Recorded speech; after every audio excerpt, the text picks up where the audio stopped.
Si on m'avait dit que le moment le plus embarrassant de ma vie finirait par réconcilier ma famille, j'aurais ri.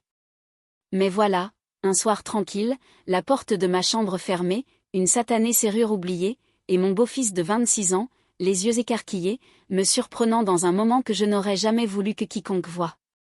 Vous pensez savoir comment vous auriez réagi, n'est-ce pas? Vous imaginez hurler, vous jeter sous la couverture à la vitesse de l'éclair, peut-être le mettre à la porte et faire comme si de rien n'était. Moi aussi, je le croyais. Mais ce n'est pas ce que j'ai fait. Ce qui s'est réellement passé après ce coup contre la porte, ces 40 secondes de contact visuel, a tout changé entre nous d'une manière que je n'aurais jamais prévue. Avant de vous raconter toute l'histoire, laissez-moi vous poser une question, de quelle ville me regardez-vous en ce moment? Je suis vraiment curieuse. Dites-le moi dans les commentaires. Dites-moi votre ville, et peut-être même votre âge si vous le souhaitez. J'adore savoir d'où vous m'écoutez tous. Maintenant, laissez-moi vous ramener à cette soirée. Je m'appelle Lydia. J'ai 40 ans et la plupart des soirs, mon appartement est trop silencieux pour son propre bien. La télévision bourdonne dans le salon, non pas parce que je regarde vraiment quelque chose, mais parce que le silence est trop pesant. Le frigo fait ses petits clics, comme s'il menaçait de tomber en panne. La lumière du couloir vacille parfois. Et chaque fois, je me dis que j'appellerai quelqu'un pour la réparer, et puis je ne le fais jamais. Cette nuit-là, le silence était plus lourd que d'habitude. J'avais passé une de ces journées longues, interminables et étrangement vides, même si 100 petites choses s'étaient enchaînées, des mails professionnels, des courses, une conversation polie avec le voisin sur la pluie et le beau temps. Toutes ces micro-discussions qui remplissent une journée sans jamais vraiment la combler. John avait dit qu'il passerait peut-être. Il le dit souvent. Parfois il débarque avec un sac de linge et un sourire, parfois je ne le vois pas pendant 4 semaines. Vous savez ce que c'est? Avec les jeunes hommes de 20 et quelques années, ils gravitent dans leur propre orbite et on espère juste qu'ils passent assez près pour dire bonjour. Ce soir-là, j'ai regardé mon téléphone. Aucun message. Pas de « j'arrive », pas de « désolé, je peux pas », rien. J'ai soupiré et je me suis dit que ça me convenait. Je me le dis toujours. J'ai éteint les lumières du salon et je suis allée dans ma chambre en fermant la porte derrière moi. Mon petit refuge. Une lampe à la lumière douce sur la table de chevet, un livre ouvert là où je l'avais laissé, des draps frais qui sentaient encore l'adoucissant. Il y a différentes façons de gérer la solitude. Certains se servent un verre, d'autres scrollent leur téléphone jusqu'à ce que les yeux brûlent. Moi, parfois, j'avais juste besoin de quelque chose qui m'appartienne, dans mon propre corps, dans mon propre espace, sans que personne ne me demande quoi que ce soit. Pas de mail, pas de responsabilité, pas besoin de faire semblant d'aller bien. Je me suis glissée sous les couvertures, laissant le tissu m'envelopper. La porte était fermée, le couloir sombre. Je savais que John avait une clé, mais il m'envoyait presque toujours un texto avant de venir. Et ce jour-là, il n'avait rien dit. Pour autant que je sache, j'étais seule. J'ai laissé mes pensées vagabonder. Je ne pensais à rien de précis. Je laissais juste la tension de la journée se dissiper, mes mains glissant lentement sous la couverture, à la recherche d'un peu de réconfort, d'une petite étincelle de plaisir pour percer la grisaille. Ce n'était pas glamour. Ce n'était pas une scène de film. C'était juste une femme fatiguée, au début de la quarantaine, qui essayait de se rappeler ce que ça faisait d'être désirée même si c'était seulement par elle-même. Je n'ai pas entendu la porte d'entrée s'ouvrir. Je n'ai pas entendu sa clé tourner dans la serrure. Ce que j'ai entendu, c'est un léger coup. Lydia, tu es là? Mon cœur s'est emballé. Je me suis figée, les mains toujours sous la couverture.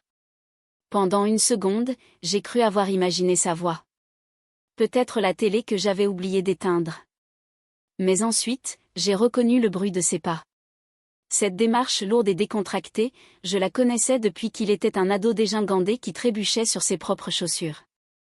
Oui, ai-je répondu, la voix bien trop aiguë, trop fluette. Je suis dans la chambre. Et d'accord, a-t-il dit, plus près. Je voulais juste. Il a poussé la porte. C'est là que le temps a semblé ralentir. La lumière douce de la lampe, les rideaux tirés, moi sous les couvertures, lui dans l'embrasure plus grand que dans mon souvenir.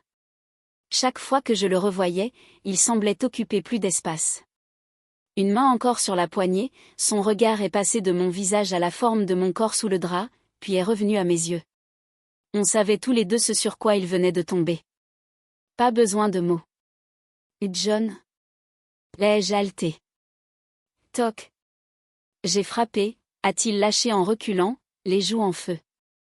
Je croyais que tu voulais dire entre. Je suis vraiment désolée, Lydia. Il a reculé si vite qu'il a failli trébucher, refermant la porte à moitié. Je me suis enfoncée dans le matelas, le cœur battant à tout rompre. J'aurais pu lui crier de rentrer chez lui, de ne plus jamais en reparler, de faire comme si rien ne s'était passé. Une douzaine de réactions me traversaient l'esprit. Au lieu de ça, je me suis entendu dire, d'une voix tremblante. Attends une seconde. Il s'est arrêté net de l'autre côté de la porte. J'ai entendu le plancher craquer. D'accord, prends ton temps. Ces mots, prends ton temps, ont tout à la fois empiré et sauvé la situation. Je me suis dépêchée de me ressaisir. J'ai remis ma nuisette en place, attrapé mon peignoir au pied du lit, noué la ceinture autour de ma taille. Mon visage brûlait, mes mains tremblaient, mais je me suis forcée à respirer. Lydia, c'est un accident. Tu peux gérer ça. Quand j'ai enfin ouvert la porte, il était là, dans le couloir, fixant le sol comme s'il l'avait personnellement offensé. Ses cheveux étaient un peu plus longs que la dernière fois, bouclés sur la nuque. Il tenait un sac en plastique rempli de boîtes à emporter. Le logo de notre resto chinois préféré transparaissait. « Tu as apporté le dîner ?» ai-je murmuré. J'aurais dû t'envoyer un texto. C'est ma faute. Je suis vraiment désolée. J'ai refermé la porte derrière moi et me suis appuyée contre le chambranle pour me stabiliser. Ce n'est rien, ai-je dit, même si ma voix tremblait encore. Enfin, ce n'est pas la fin du monde. Il a grimacé. Je n'ai rien vu. Enfin si, j'ai vu, mais je n'ai rien vu. Il s'est arrêté, a grogné, s'est frotté le visage. On peut faire comme si j'étais pas le dernier des idiots? J'ai laissé échapper un petit rire qui ressemblait presque à un vrai rire. Tu n'es pas un idiot. Tu as juste le pire timing de l'histoire de l'humanité. Il a levé les yeux vers moi. Il y avait de la culpabilité, mais aussi autre chose, de l'inquiétude sincère. Pas pour lui. Pour moi. Tu m'en veux, a-t-il demandé doucement. J'y ai réfléchi une seconde. Gêné? Mortifié? Absolument. En colère? Non. Et non, ai-je fini par répondre. Juste, humilié. Il a changé de position, la mâchoire crispée. Je suis pas venu pour empiéter sur ton espace. J'ai juste passé une journée pourrie. J'avais envie de te voir. Tu m'avais manqué. Ça m'a touché autrement. On n'avait pas toujours été proches. Quand j'ai épousé son père, John avait 20 ans.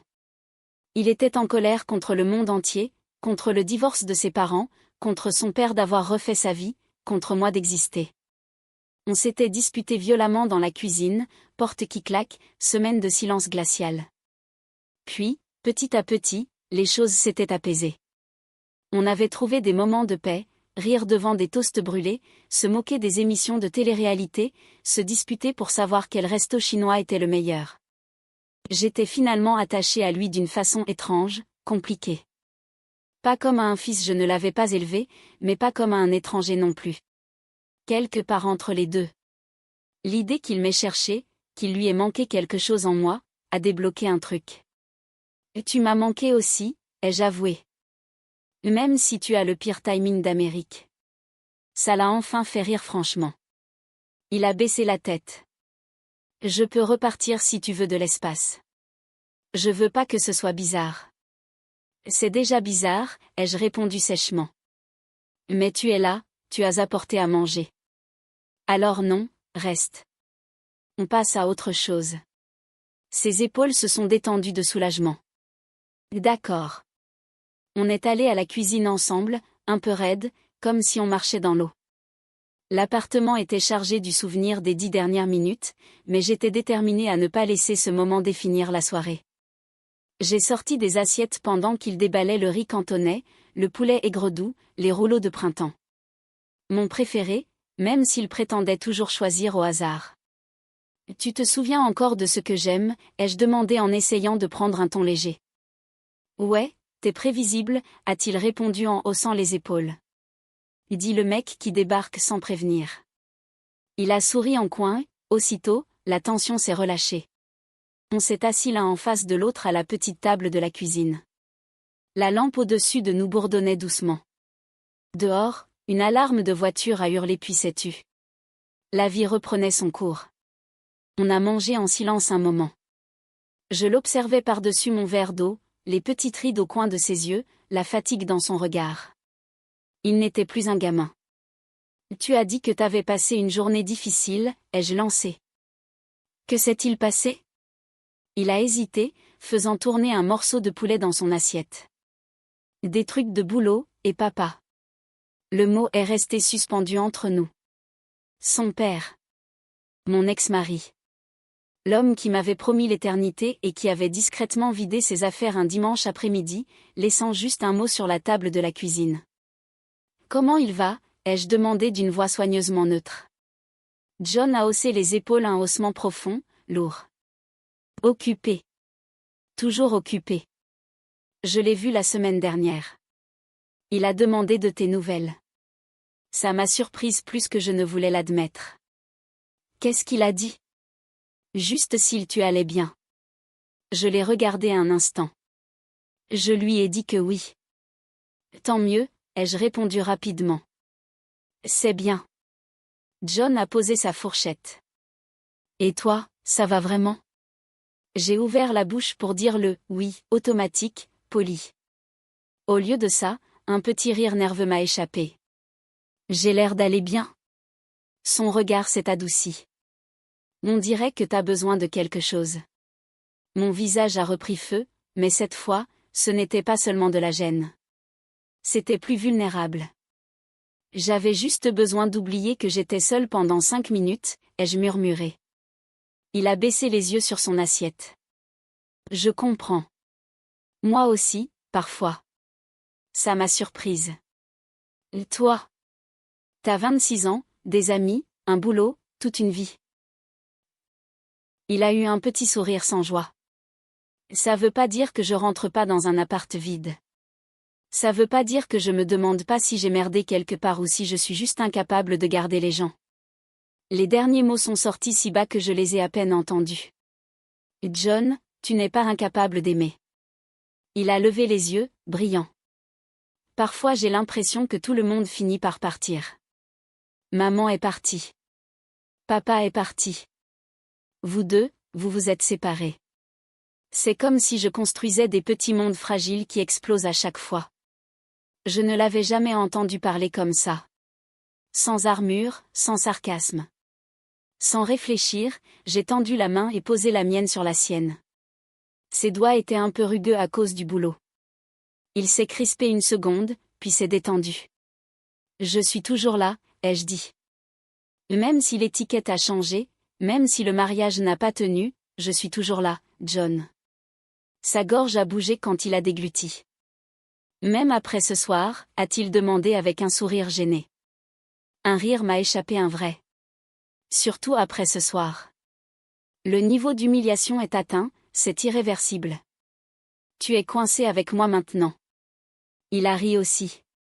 Le son a brisé quelque chose dans la pièce. Je voulais vraiment pas voir ça, a-t-il dit. Je sais. Écoute, on n'est pas obligé de faire comme si je ne faisais pas ce que je faisais. Je suis une femme adulte. Tu es un homme adulte. C'était privé, tu es entré, c'était gênant. Mais ça fait pas de nous des monstres. Juste des êtres humains. Très humains. Il a hoché lentement la tête. Merci d'avoir dit ça. J'avais peur que tu me détestes. Te détester? J'ai secoué la tête. Si je déteste quelque chose, c'est d'avoir oublié de verrouiller cette foutue porte. On a souri tous les deux. Le souvenir s'adoucissait déjà. Je veux pas que ça devienne bizarre entre nous, a-t-il dit. Alors on ne le laissera pas devenir bizarre. On établira des règles. On en rira un jour. Et peut-être qu'on parlera vraiment de ce qui se cache derrière tout ça. Derrière quoi? La solitude, ai-je répondu doucement. Ce que tout le monde laisse dans son sillage.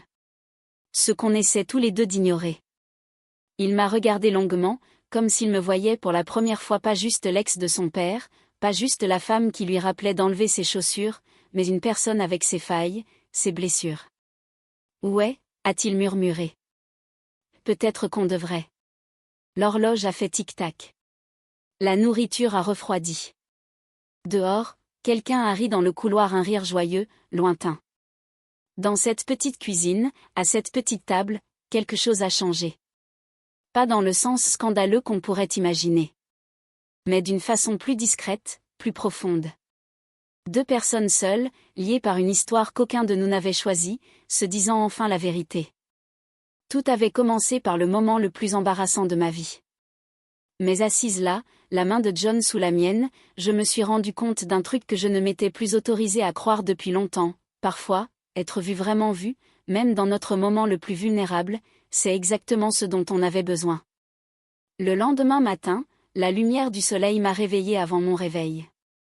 Elle filtrait à travers les rideaux en fines lignes dorées. J'ai cligné des yeux, confuse, jusqu'à ce que tout me revienne d'un coup. J'ai dû m'asseoir lentement et juste respirer. J'ai pressé mes paumes contre mes yeux et expiré longuement. Si la gêne avait une température, j'aurais pu chauffer tout l'immeuble. Mais dessous, il y avait autre chose. Quelque chose de plus doux. Pour la première fois depuis des mois, je ne m'étais pas réveillée avec ce poids creux qui murmurait « Tu es seule ». Quand je suis entrée dans la cuisine, je ne m'attendais pas à ce qu'il soit encore là. D'habitude, il disparaissait avant que je me réveille. Mais j'ai entendu le cliquetis des assiettes et le bourdonnement de la bouilloire. Il était là, épaules détendues, cheveux en bataille, en train de préparer le café. « Tu es resté ?» ai-je dit doucement. Il s'est retourné, un sourire timide. « Ouais. Je voulais pas partir sans prendre de tes nouvelles. Tu semblais vulnérable.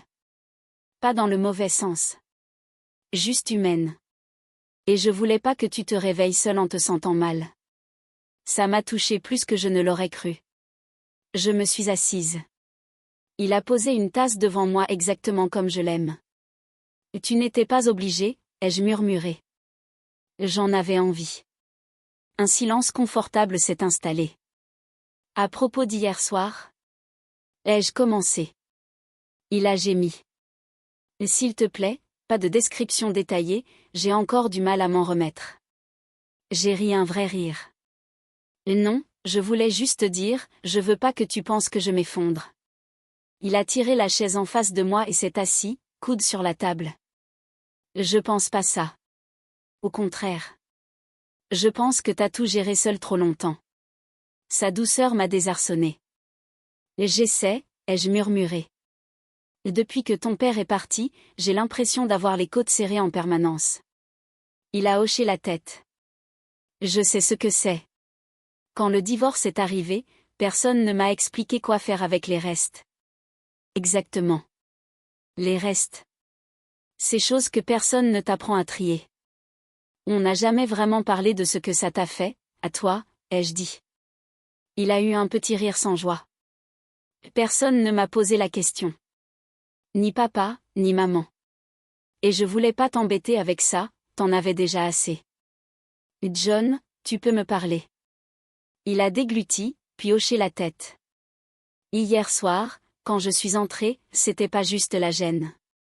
J'ai réalisé que je ne t'avais jamais vraiment demandé comment tu allais. J'ai juste fait comme si tout ça n'avait pas d'importance.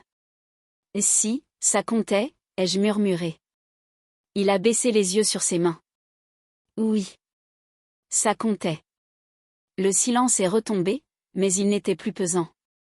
C'était comme si on se reposait enfin après avoir porté trop lourd trop longtemps. Tu veux aller marcher un peu, a-t-il proposé soudain. L'air frais me ferait du bien. L'idée m'a surprise, mais agréablement.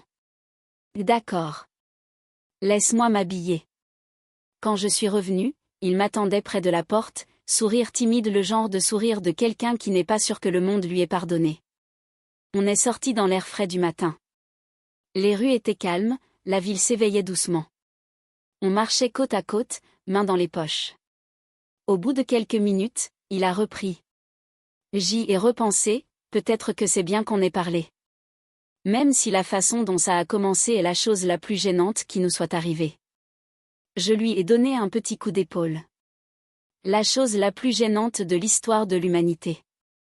Il a souri. Mais peut-être que ça a ouvert une porte. Pas dans le mauvais sens. J'ai l'impression de t'avoir enfin vu, hier soir. Pas juste l'ex de papa. Pas juste la femme qui me rappelait d'enlever mes chaussures. Juste, toi. Ces mots m'ont figé. Et qu'est-ce que tu as vu? Il a expiré lentement. Quelqu'un qui a été forte trop longtemps. Quelqu'un qui méritait du réconfort, de l'honnêteté, et qui n'a reçu ni l'un ni l'autre. Quelqu'un qui méritait mieux que ce que la vie lui a donné cette année. J'ai dû déglutir pour garder la voix stable. Et j'ai vu quelqu'un, a-t-il ajouté doucement, qui ne mérite pas d'être seul. Je me suis rapproché sans m'en rendre compte, attiré par la sincérité dans ses yeux. John, tu n'es pas seul. Il a secoué la tête, mâchoire serrée, les yeux brillants. Peut-être qu'on peut s'aider autrement, alors. On a continué à marcher côte à côte, le soleil dans le dos, la ville qui se réveillait autour de nous. La gêne était encore là, par petites touches, mais dessous, il y avait quelque chose de solide. Un fil de confiance qu'on n'avait jamais eu avant.